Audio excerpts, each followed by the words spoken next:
Caps உருவாக்கியிருக்கேன். இதுல வந்து 3 arches வரப்போகுது.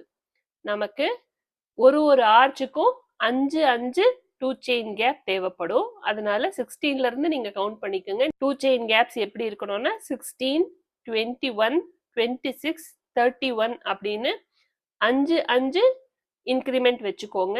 இந்த மாதிரி போடும்போது வந்துட்டு உங்களுக்கு ஸ்டார்டிங்கும் எண்டிங்கும் ஒரே மாதிரி ஈவனா சிமெட்ரிக்கா இருக்க மாதிரி உங்களுக்கு வரும். இப்போ செகண்ட் ரோவை ஸ்டார்ட் பண்ணுவோம். அதே கலர் த்ரெட் தான் நான் யூஸ் பண்ணியிருக்கேன். இந்த 2 லாக் இருக்கு இல்லையா, இந்த 2 லாக்குக்கு நடுவுல நெடில் இன்சர்ட் பண்ணுங்க. நெடில் இன்சர்ட் பண்ணி இப்படி நூலை சுத்தி இப்படி வெளியே எடுக்கணும். அப்புறம் மறுபடியும் நூலை சுத்தி இப்படி எடுத்தோம்னா ஒரு லாக் ஸ்டிச். இந்த நாட்ஸ் எல்லாம் வந்து நம்ம கடைசியில ஃபேப்ரிக் க்ளூ போட்டு செக்யூர் பண்றோம். இதை நான் ஏன் வந்து ஒரு வீடியோலையும் சொல்றேன்னா புதுசா வீடியோவை பாக்குறவங்களுக்கு அது ஹெல்ப்ஃபுல்லா இருக்கும்னு